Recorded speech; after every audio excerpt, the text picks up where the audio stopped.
president headed to his summer home back at Bedminster, his golf club, Bedminster, New Jersey, as Israel and Iran continue trading missiles. The president showing a tremendous amount of patience with the Iranians as they retreat to the same old tactics that you see again and again and again from places like North Korea, from places like Iran. Today, Iran's leadership clearly stated that they will not negotiate with the president until Israel stops the bombing. Take a listen. Let me make the position clear. Under the current circumstances, and as the Zionist regime's attacks continue, we are not seeking negotiations with anyone, especially not with the United States. It is the Americans who are seeking negotiations. They have sent messages multiple times, including very serious ones, but we have explicitly told them that as long as the aggression and attack continues, there is simply no room for talk of dialogue or diplomacy. We have no discussions with the United States, which we see as a partner in these crimes. So there you have it, and that's exactly what you expect, right? The deranged Islamic nation that could have a nuclear weapon in a matter of weeks wants Israel to stop bombing their nuclear facilities for a weeks-long negotiation period. No problem there. Trump knows Netanyahu very well and knows that that is not going to happen. Take a listen.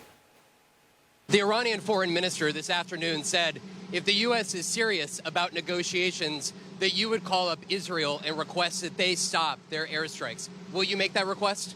Well, I think it's very hard to make that request right now. If somebody's winning, it's a little bit harder to do than if somebody's losing. But we're ready, willing, and able, and we've been speaking to Iran, and we'll see what happens. We'll see what happens. Now, Iran is obviously stalling. They have no interest in any kind of a deal that Trump would actually approve.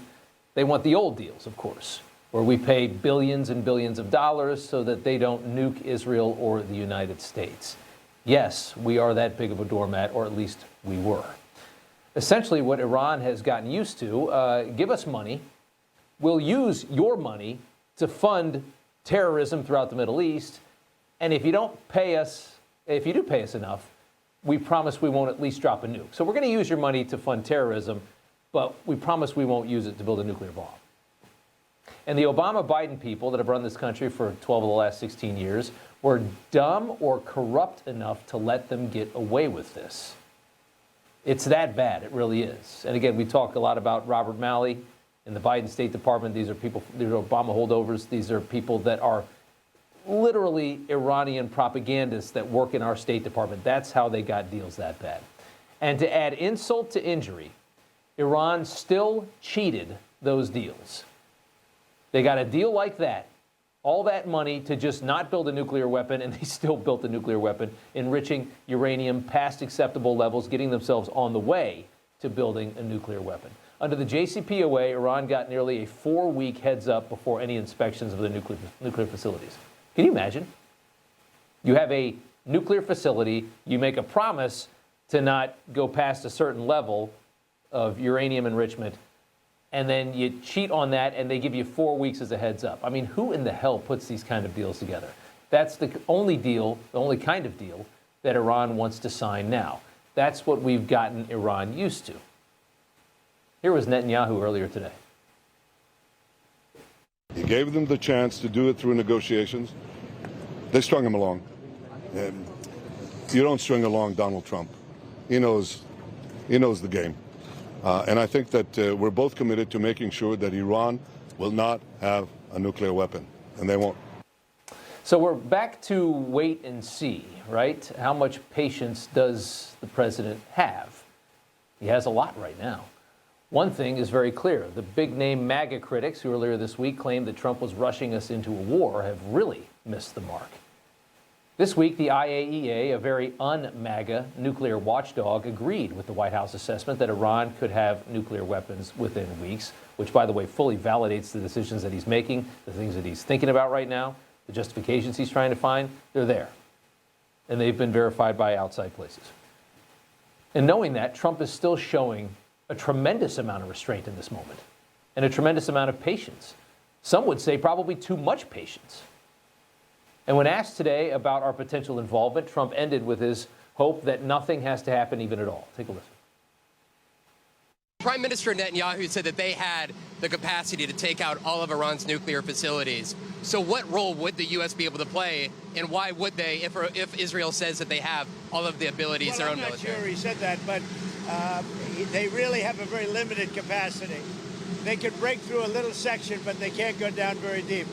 They don't have that capacity, and we'll have to see what happens. Maybe it won't be necessary. Maybe it won't be necessary.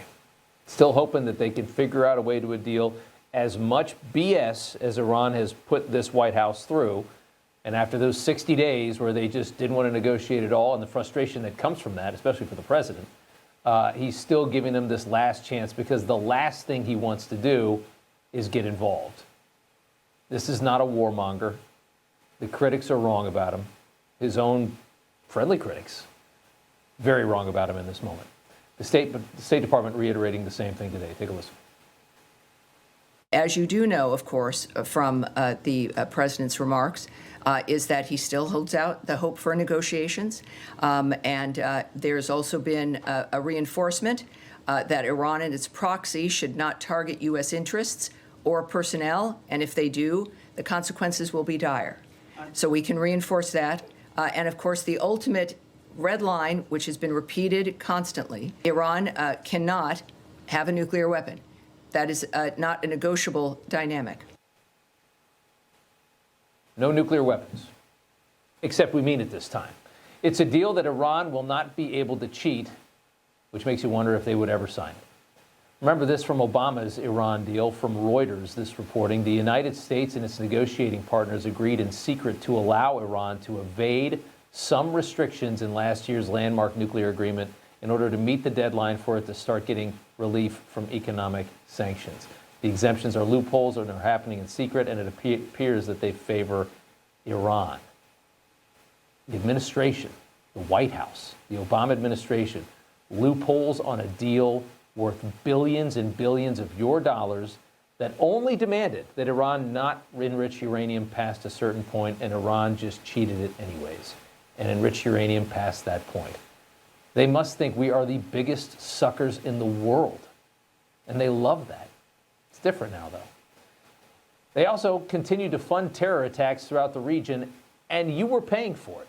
Your tax dollars were going to Barack Obama in Washington, D.C., and they were being sent to Iran, and they were funding proxy terrorism throughout the Middle East.